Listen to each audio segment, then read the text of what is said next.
Good morning, everybody, and we are coming to you live from our sitting rooms this morning after a crazy divisional round on Saturday night. We have two games to recap for you today. Two very different games, I think is the right way of putting it. You know, we all expected the Eagles to do what happened last night, and actually, Colum, I've seen some of our viewers using your words bullied a lot across Twitter last night. So it's really interesting. So we're going to get to that. So we are. Just a quick reminder before we start, we do have 3 tickets left for Saturday night's game or for Friday night's show. Wow, the whole thing is catching up with me right now. On Friday night, we are going to be appearing live in Captain America at 7:30. There's 3 tickets left. They're on Eventbrite. You can get them. We will pop that link up again later on this afternoon. Colum, oh my God, wow, we were in for a showdown last night. Yeah, I suppose we start with the Chiefs and the Jags game, and in terms of it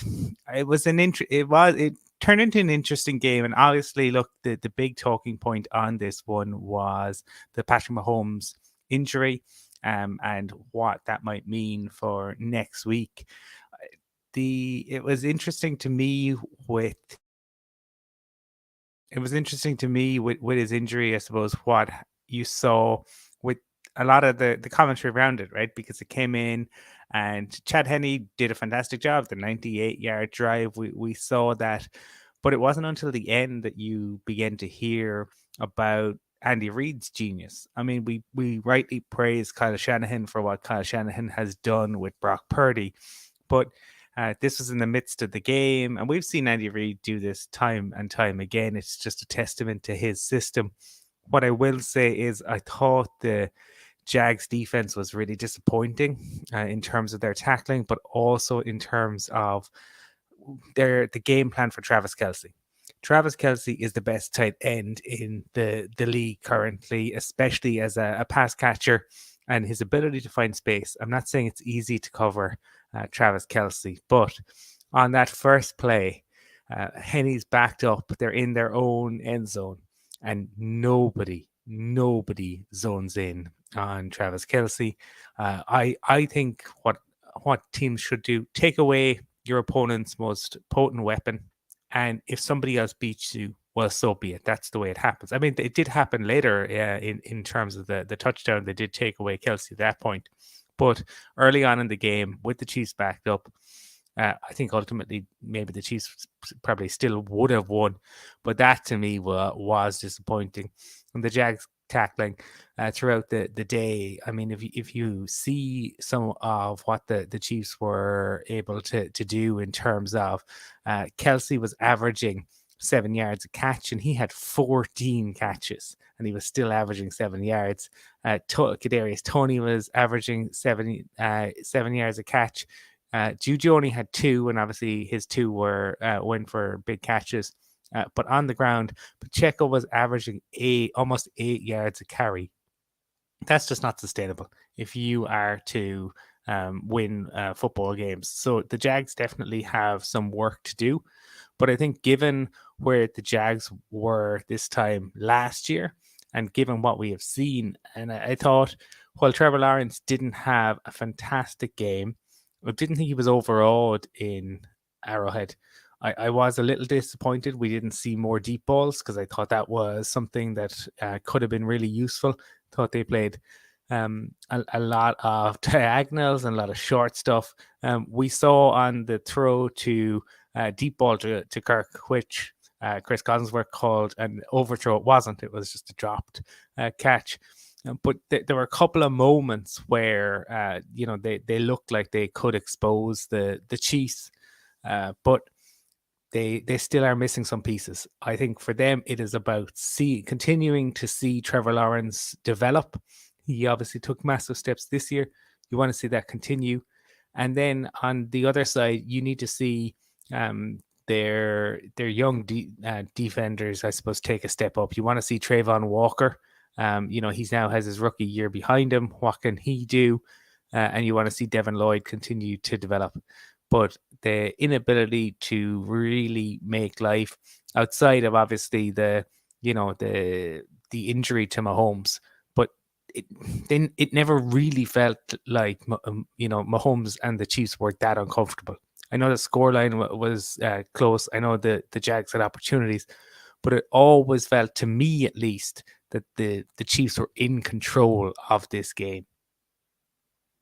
You're right, and it's really funny that you touched on the fact that the Jags didn't play so well, because I actually did put down saying the Jags were playing hard, but just not hard enough. And they really were starting to become the comeback kids the whole season. Look at last weekend, it was 27-0 against the Chargers, and they really came back.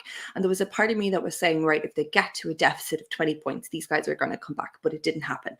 I think what's really interesting is, again, the Chiefs have gone ahead for their fifth AFC championship game. Mahomes did suffer that ankle injury. Oh my goodness, I don't know how much tape was put around that guy's foot, but we've seen the same thing happen in 2011. Steelers, Big Ben Roethlisberger, I posted this on Twitter last night, exactly the same situation, but Big Ben left with his foot in a boot at the end of the game. And it's going to be interesting to see what's going to happen with Mahomes over the next week, to see how injured he is truly. They've done some x-rays at Arrowhead. We all seen that yesterday. A lot of the reporters were saying that last night. Nothing came up, but that doesn't mean that there's no ligament damage or anything else that's there. Chad Henne, he came onto the pitch and you could see Mahomes was really frustrated by this, but fair play to him. He'd done a really good job. He actually got them on the scoring drive right away. I think that shocked everyone. I think everyone believed that was just going to be Mahomes, but Henne was there as well at the pass. I think Jags really did have that opportunity to rally around late in the fourth quarter. And both opportunities, they completely scuppered it. You're right, we didn't see Trevor Lawrence that we've seen over the last while on that pitch last night. He seemed frustrated. He seemed like he was starstruck in a way. And you could see as well how upset he was on the sideline at the end of the actual game itself. I think he was genuinely just absolutely dumbfounded that this had happened, especially with that last effort ditch with the 24 seconds left on the clock. That was just, I don't even know what happened with that kick. I felt like I kicked that ball. I really did. But look, he still had a good game. He finished with 217 yards and a touchdown pass to Christian Kirk. It's not the end for the Jags. I think that's one thing that we need to actually see, is that this is going to be a comeback season for them. And I think a lot of people within this division should actually fear them for next year. And I did post on Twitter last night saying I do think that this is going to be a matchup we're going to see for quite some time, is the Mahomes and Lawrence matchup over the next while. Yeah, it absolutely should be. I mean, you have Lawrence is still on a rookie deal. The Jags therefore should have some money to continue to put pieces around him. Evan Ingram and what happens there, I suppose, is a big question for them in the offseason. But given where they were last year, given what Dougie B had to deal with, again, this was a really good first year for them. And Lawrence is only entering year 3. He's cost controlled for the next 3 years.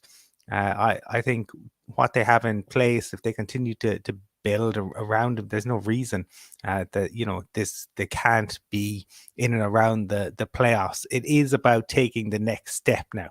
You have shown that you can get the playoffs. Can you get to the championship game? And that is what I suppose will be interesting to see.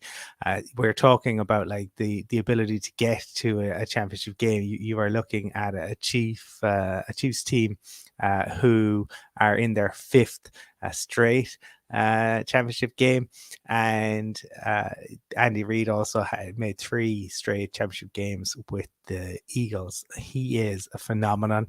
I mean, I often talk about how we kind of almost at times underappreciate Mahomes because he makes the magical seem mundane.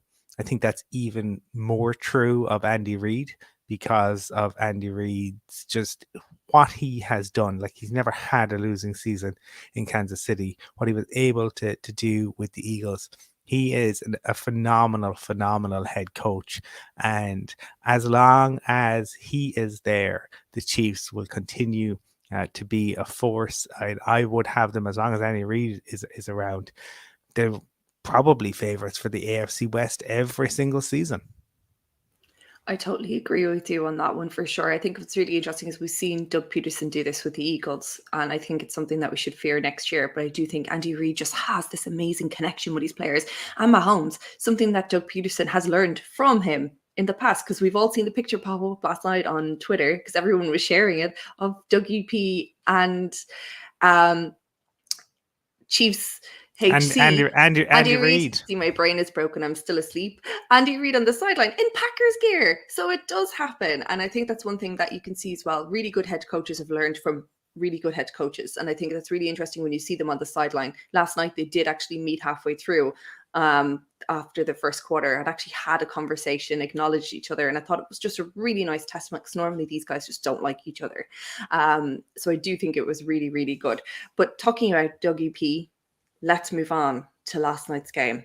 And to be honest with you, I'm feeling for Brian this morning. So Brian, welcome to the team that Colum and I are already part of. And Mark, where your team is no longer in the playoff race, but you got further than ours. So we're giving you kudos on that one.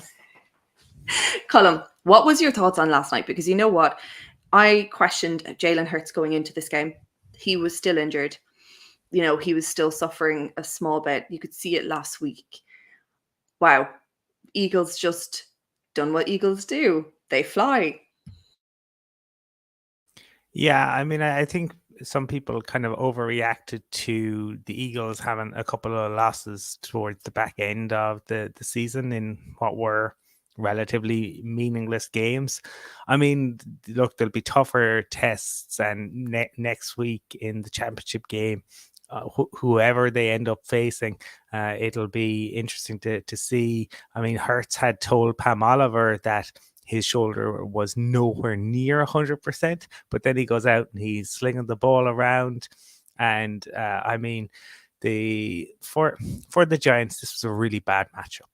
I mean, it couldn't have been worse. The Giants struggle really against teams with really, really potent rushing games. And Gainwell on 12 carries was averaging over 9 yards a carry. So, I mean, you put the ball into his hands, and you know, he was making serious ground. Sanders was averaging over 5 yards a carry, and between those guys, they had nearly 30 carries. So that is where this game was won and lost. I am interested, I suppose, in hearing Brian's take. I know Brian hasn't been particularly happy with Brandon Staley and him going for it on fourth down. What were his thoughts on the Giants going for it so early, and then that turnover on downs? This just, for the Eagles, I think we got to see what the Eagles are, what they're capable of. And the thing is that they have different ways of beating you, because they exploited the fact that up against a Giants team that was bad against the run, they went all out on that. But, you know, they still have Smith and Goddard and AJ Brown who can beat you over the top. And you saw, in terms of getting to the QB, Hassan Reddick had a great game, did 5 sacks. And I don't think anyone is going to relish going in to Philadelphia.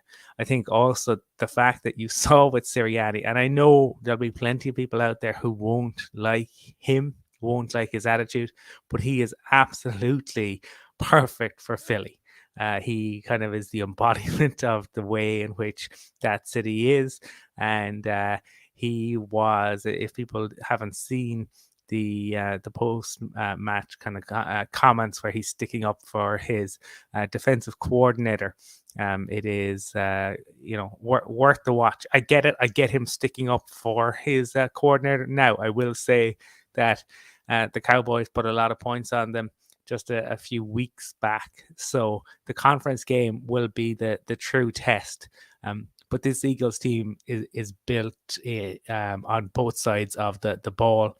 They can, bully you up front, and they have skilled players on offense, and they have guys who can take the ball away in the secondary. They're a serious unit. For the Giants, it feels a little bit like the Jags in some ways. So the Jags have Trevor Lawrence in situ. For the Giants, I suppose the question is about Daniel Jones and what they do. Do they franchise tag him and see how it plays out over the next year or so, and then decide what to do? He afterwards deliberately didn't say he wanted to stay. Now, he praised his teammates, he praised the organization, but he deliberately avoided saying that he wanted to stay or that he would stay. I get that he's been advised by his agent to do that. Why tie yourself into that? Because you don't know what the Giants are going to offer you.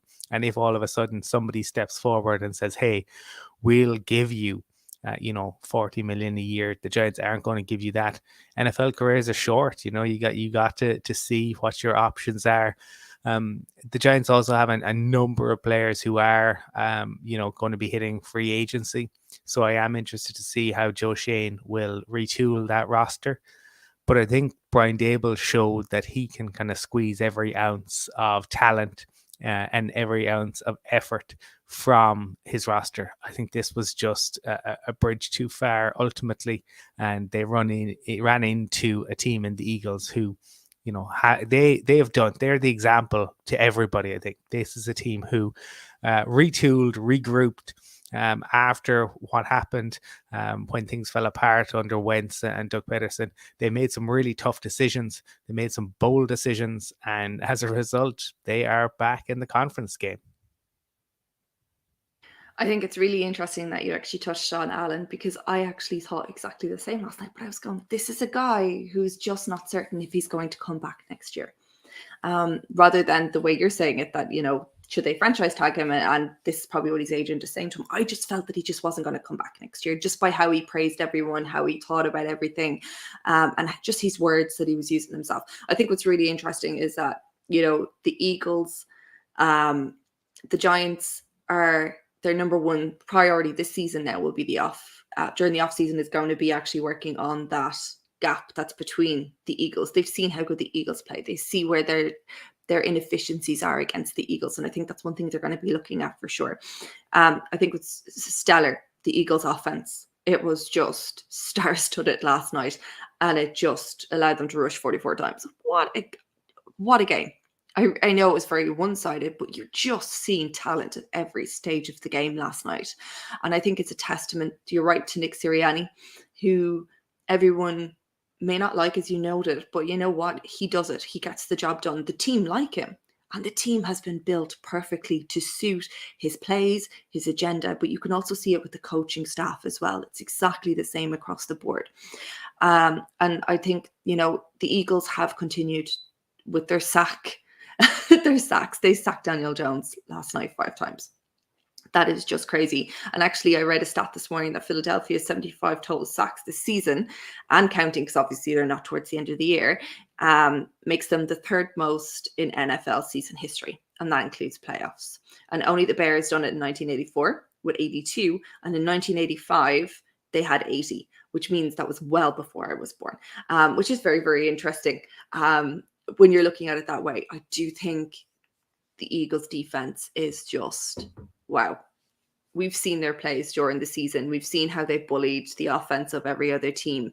And we've seen as well that they're not afraid to put their bodies on the line. What's it going to be like next week? I can't wait. I'm already excited for this. Will it be a 49ers and Eagles Super Bowl, Colum? Well, 49ers and Eagles conference game. I think either of them, conference game, yeah. either of them is going to be fascinating, because you're talking about, given their the other NFC opponents, they have serious defensive lines as well, serious defenses. So there is the potential for kind of an epic battle in Philadelphia, whoever comes through. And I think whatever matchup this ends up being, I think, we've talked about the 49ers being bullies. I don't think the 49ers be able to bully the Eagles equally. I don't think it'll work the other way. I think you're going to have, you have serious O-line talent on all 3 of the remaining NFC teams, and serious D-line talent as well. And that, that again is a testament to what you need to do. You need to build in the trenches, and then you can go from there. But if you generally, and look, we're going to see tonight when we'll come to discussing the Bengals, generally you need very strong O-line play in this league in order to go deep in the playoffs. So, tonight, what game are you most looking forward to? Because we've got two games that are equal. I'm so happy one of them's at 11:30 and not 1:15. That's all I can say. It's still late, but what game are you really looking forward to this evening? I think they're both kind of intriguing in their own way. I mean, to me, I suppose a little. I'm just. It's a pity that the Bengals aren't at full strength, because I think if they were, I think this would be a fascinating clash between them and the Bills. That is not to say that they can't still get the victory, but I think it is going to be infinitely more difficult for them to do that. With the O line so depleted, especially going into Buffalo, especially given everything that has happened with obviously Damar Hamlin, and the fact that he was back in the building this week. I can only imagine what the atmosphere in Orchard Park is going to be like. I will say, Khristina, as you saw, I think last night, some of the footage of the Chiefs fans queuing up, and they begin to open the parking lots at around about 6 a.m. We are coming up to that time in Buffalo right now. I would imagine there are cars queuing up. They will begin to be firing up the barbecues, the taste, the smells, everything that goes along with tailgating. That the atmosphere will be fantastic. We know that. And it comes down to what's it going to be like for the Bills, right? Because it's really tough to run on this Bengals team. I will say that, and that's an area where the Bills have struggled a little bit. But DJ Reader, and there's a guy who has a little bit of a chip on his shoulder, understandably, given how he was kind of ignored for some of the season awards. And I think he is brilliant. I think he's one of the best DTs, especially in the run game in the entire league. But that is going to be an issue. How did the Bills kind of overcome that? And then for the Bills, the other side of it is, even though the Bengals O line is beaten up, the Bills have struggled to get pressure. We talked about this the other night. Without Von Miller, they have struggled to get pressure by sending just four guys. But if you blitz Burrow, you leave holes elsewhere. They have a trio of pass catchers that can take advantage of that. This should be a kind of an intriguing matchup between two of the best sides in the AFC. It kind of feels like, Khristina, that the six teams that are remaining, obviously we got the two who are in there, and then you have the four teams tonight, but these are the six teams that you feel are kind of the best of the best. I mean, the Jags and the Giants had great seasons. And kudos to them. I would have loved to see the Jags, obviously, go on a bit further. But ultimately, this feels like the best six teams in the league that are left. And that's why, this game tonight and both games tonight are kind of so interesting. I'm just excited about the food. You see my face light up as you mentioned about tailgating. And it's just my thing. That's what I live for, is the food for it. And I actually was drooling last night at about 2 o'clock in the morning when I seen a picture of Philly cheesesteak that was actually being served inside the stadium. I was like, I need one of them right now. Right now. I will be keeping an eye on Twitter tonight for all the tailgating food. You will see it across the Irish NFL show Twitter over the weekend for sure. And you'll also see mine. Colum, thank you so much. It's been great chatting with you this morning. Remember, everyone, we are back tomorrow night. We have one more game.